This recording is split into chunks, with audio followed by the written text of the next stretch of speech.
بندہ جوان ہے، جوانی میں ہر آدمی شادی کرنا چاہتا ہے، سیدھی بات ہے. اب اگر یہ نگاہ حرام میں مبتلا ہوگا، دیکھتا جائے گا دیکھتا جائے گا، حسرت پیدا ہوگی نا، یہ بھی چاہیے یہ بھی چاہیے، یہ ملنا اس کو کچھ بھی نہیں. یہ صرف دیکھ دیکھ کے اپنے اندر کیا پیدا کرے گا؟ حسرت پیدا کرے گا. اب کیوں کہا کہ یہ media, T V and cinema یہ انبیاء و شیطان ہیں، شیطان کے نبی ہیں. یہ لوگوں کے دلوں میں کیا پیدا کرتے ہیں؟ حسرت، حسرت غم. آج کا جمع بے سکون. پہلے زمانے میں اگر ملتا تھا کہ اکثر مثلا میاں بیویوں کی زندگیاں 70 سال 80 سال، مشہور تھا کہ مثلا شوہر مر گیا مثلا، آج تو پتہ چلتا 6 مہینے کے بعد بیوی بھی چلی گئی. مطلب ان کی محبت کی داستانیں بتائی جاتی تھی کہ اتنا میاں بیوی آپس میں اٹیچ تھے کہ شوہر گیا تو 6 مہینے بیوی چلی گئی. کیونکہ شادیاں کرتے تھے، مطمئن ہوتے تھے. خواتین حجاب میں ہوتی تھیں، گھروں کے اندر ہوتی تھیں. یہ مرد جو جوان ہوتا تھا اس کی خواہش ہوتی تھی شادی کروں، اسے کوئی لڑکی محلے میں نظر ہی نہیں آتی تھی. اب پہلی مرتبہ کسی لڑکی کو دیکھتا تھا وہ شادی کے بعد دیکھتا تھا. تو سیدھی بات ہے، جب چیزیں حسرتوں کے بعد، کاوشوں کے بعد انسان کو ملیں تو اس چیز کی کیا ہوتی ہے؟ قدر بھی ہوتی ہے.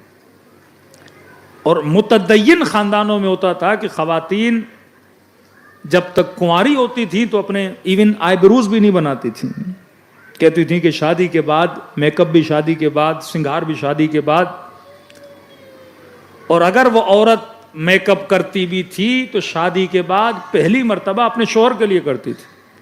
تو اگر اس نے اس خاتون کو مثلا منگنی میں یا نامزدی میں جاتے ہوئے دیکھا بھی تھا تو وداؤٹ میک اپ دیکھا تھا، اور پھر جب میک اپ کے ساتھ دیکھتا تھا تو بیوی تھوڑی زیادہ خوبصورت لگتی تھی، تو پہلی نگاہ میں اس کو کیا ہو جاتا تھا؟ محبت ہو جاتی تھی.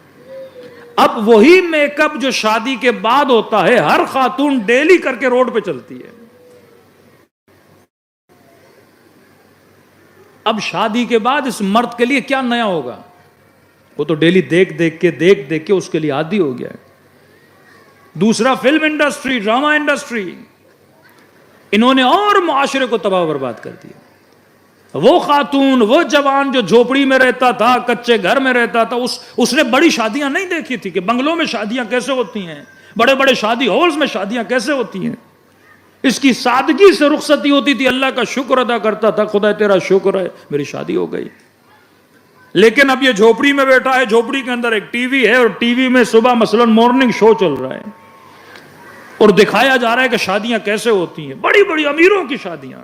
اب یہ جوان بچی جب دیکھے گی اس کے وجود میں کیا پیدا ہوگا؟ حسرت پیدا ہوگی کہ میری شادی بھی ایسے ہو.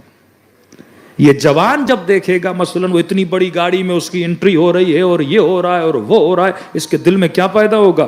حسرت پیدا ہوگی. اب جب اس کی سادگی سے شادی ہوگی، اس شادی کو حسرت کے ساتھ کرے گا اور غم کے ساتھ کرے گا.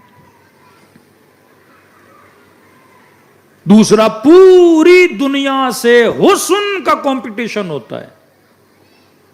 مطلب 500 خواتین حسن کے مقابلے میں جاتی ہیں، 500 سے 50 کا انتخاب ہوتا ہے، 50 میں سے 5 کا انتخاب ہوتا ہے، پھر ان 5 میں سے مثلا ایک سب سے حسین ہوتی ہے. پھر وہ جو 5 انتخاب کی جاتی ہیں، پھر وہ ماڈل بنتی ہیں، اس کے بعد وہ ایکٹر بنتی ہیں، پھر وہ ڈراموں میں آتی ہیں. اب یہ جمع منہ لٹکائے ڈرامہ دیکھ رہے ہیں. اس کے دل میں اس حسین چہرے کی کیا پیدا ہوئی؟ محبت پیدا ہوئی. اب جب محبت پیدا ہوئی، اب جب رشتے کی تلاش میں نکلا تو اس کا رول ماڈل کون ہے؟ وہی ہے جسے اس نے دیکھا ہے. کہتے آنکھیں ایسی چاہیے، چہرہ ایسا چاہیے. اب انہوں نے بھی جب ڈرامے میں لایا تھا تو 50 میں سے 5 کو چنا تھا. اب اگر ہر جوان اسی چہرے کو رول ماڈل بنا کے جب نکاح کے لیے نکلے گا تو اسے تو ملنا نہیں ہے نا. اور جب نہیں ملے گا اور جب اس کی شادی ہو جائے گی تو اس کا دل اپنی زوجہ کے ساتھ نہیں لگے گا، گھر میں محبت کبھی نہیں ہوگی. کیونکہ اس کے ذہن میں جو حسن کا معیار بنا ہوا ہے وہ اور ہے، جو اسے مل رہا ہے وہ کیا ہے؟ وہ اور ہے. اب فرمایا متدین بنو، نگاہوں کو حرام سے بچاؤ، نہ تیرے اندر تمنا پیدا ہوگی نہ تیرے اندر غم پیدا ہوگا. جو اللہ دے گا بندہ اس پہ کیا ہو جائے گا؟ راضی ہو جائے گا. تو اگر خدا کسی چیز کو حرام کر رہا ہے وہ میرے سکون کے لیے کر رہا ہے، اللہ کا کیا جائے. تو صبح سے شام تک نگاہ حرام میں مبتلا رہے، نقصان اللہ کا یا میرا؟ بڑی بلڈنگوں کو دیکھنے سے تو بلڈنگوں کا مالک نہیں بنتا، بڑی گاڑیوں کو دیکھنے سے تو ان گاڑیوں کا مالک نہیں بنتا، اچھی شکلوں کو دیکھنے سے ان اچھی شکلوں کو تو پانے کی طاقت و صلاحیت نہیں رکھتا، ورنہ ہر انسان دیکھنے کے بعد اس چیز کا مالک بن جاتا. تبھی فرمایا جو اللہ نے دیا ہے جس دائرے میں ہو وہیں تک اپنی تمنا کو قائم رکھو. اردو کا جملہ ہے، فرماتے اپنی تمناؤں کو اتنا بڑھاؤ جتنے تمہارے پاؤں ہیں، اس سے زیادہ اپنی چادر کو نہ بڑھایا کرو. مجھے پتا ہے کہ میرے پاس پانی کا ایک ہی گلاس ہے، اتنی تمنا کرو، زیادہ نہ کرو. کیونکہ جب زیادہ نہیں ملے گا تو تیرے وجود میں کیا پیدا ہوگی؟ حسرت پیدا ہوگی، اور یہ حسرت تمہارے سکون کو کیا کر دے گی؟ تباہ و برباد کر دے گی. پھر یہاں سے اللہ پر اعتماد، اللہ کے قضاء و قدر پر اعتماد اور ایمان اور توکل. دعا کرو، خواہش کرو، محنت کرو، زحمت کرو، نتیجہ کس پہ چھوڑ دو؟ پروردگار عالم پر چھوڑ دو. کئی زندگیاں تباہ و برباد ہو گئیں اسی حسرت کی وجہ سے.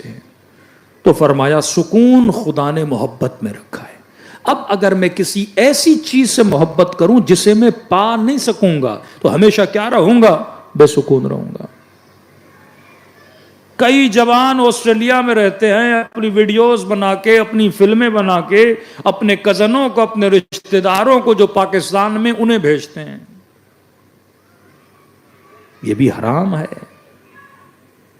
کہ وہ جوان جو ٹھیک ٹھاک مثلا کراچی میں، کوئٹہ میں بیٹھا ہوا ہے، میں یہاں کی لگژری لائف، یہاں کی بہترین چیزیں اسے دکھا رہا ہوں، اس کے دل میں کیا پیدا کر رہا ہوں؟ حسرت پیدا کر رہا ہوں. کبھی میں اسے آسٹریلیا کی برائیاں نہیں بتاؤں گا، یہاں کی تکلیفیں نہیں بتاؤں گا. صرف اگر اسے یہاں کی رنگینیاں دکھا رہا ہوں تو کیا پیدا کر رہا ہوں اس کے دل میں؟ حسرت. صرف یہ دکھانے کے لیے کہ دیکھو جناب میں کہاں بیٹھا ہوں اور تو کہاں پاکستان کی لوڈ شیڈنگ میں مر رہا ہے. تھوڑی یہاں کی دھوپ کی گرمی بھی تو دکھاؤ اسے. ہاں، یہاں کی پھر حلال و حرام کی تکلیفیں بھی بتاؤ اسے.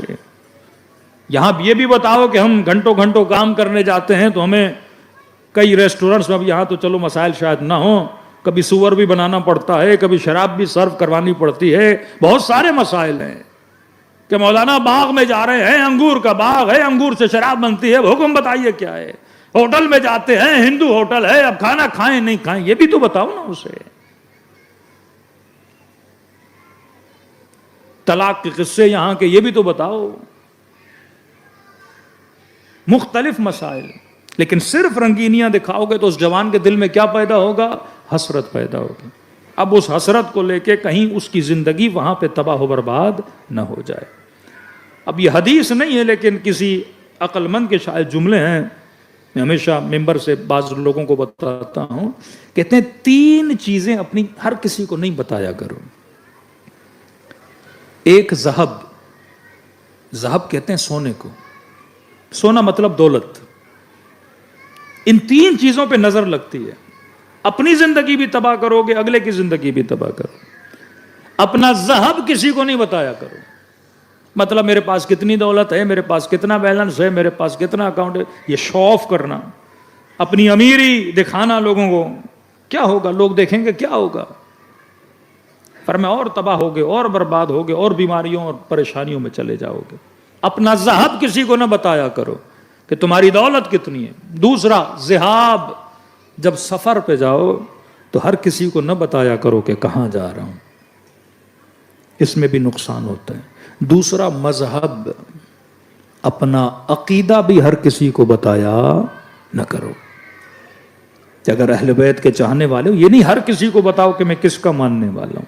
تجھے کیا پتا اگلے بندے کا عقیدہ کیا ہے، تجھے کیا پتا کہ اگلے بندے کی نیت کیا ہے.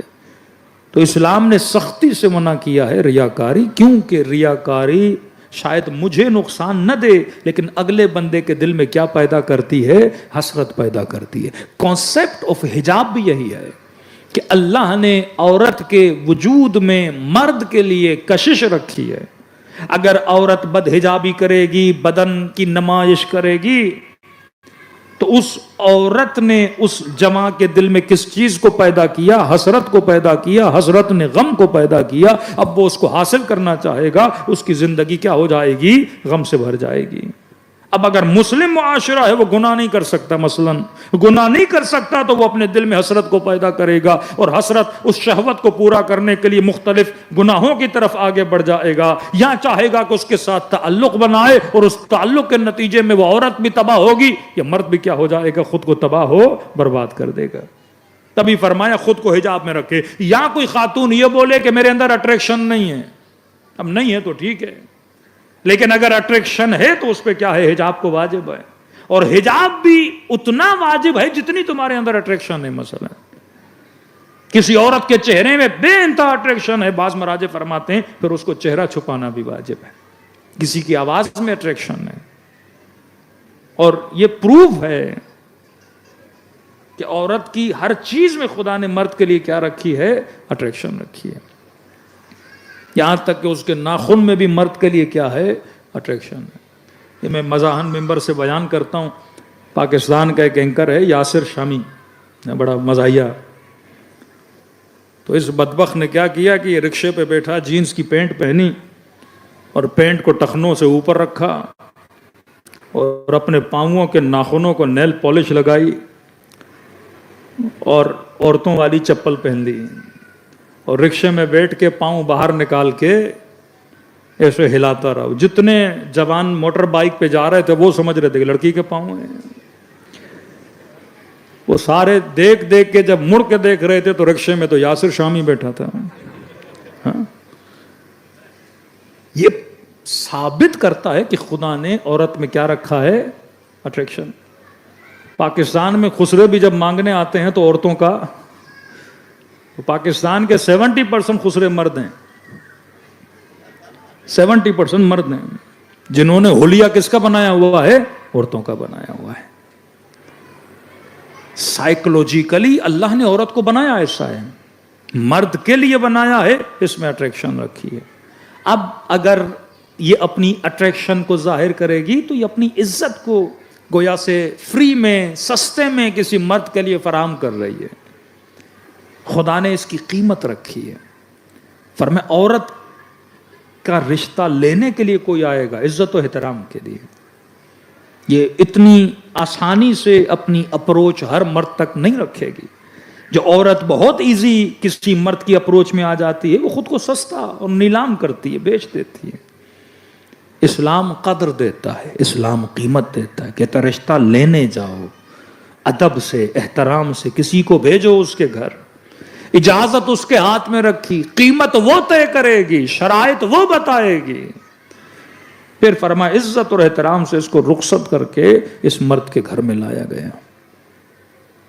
بچہ اس ماں کی کوکھ سے پیدا ہوتا ہے، اس کی غذا، اس کی خوراک اللہ نے ماں کے سینے میں رکھی ہے.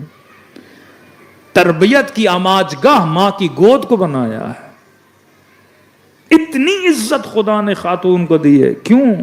کیونکہ خاتون ایک بچے کو نہیں بلکہ ایک معاشرے کو تربیت دیتی ہے.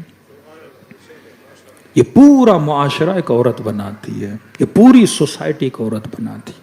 اور علمان و حلفیظ اگر عورت کردار کی بری ہو، وابن آکلۃ الاکباد اللعین ابن اللعین، تو پھر یزید جیسے بچے معاشرے میں آتے ہیں.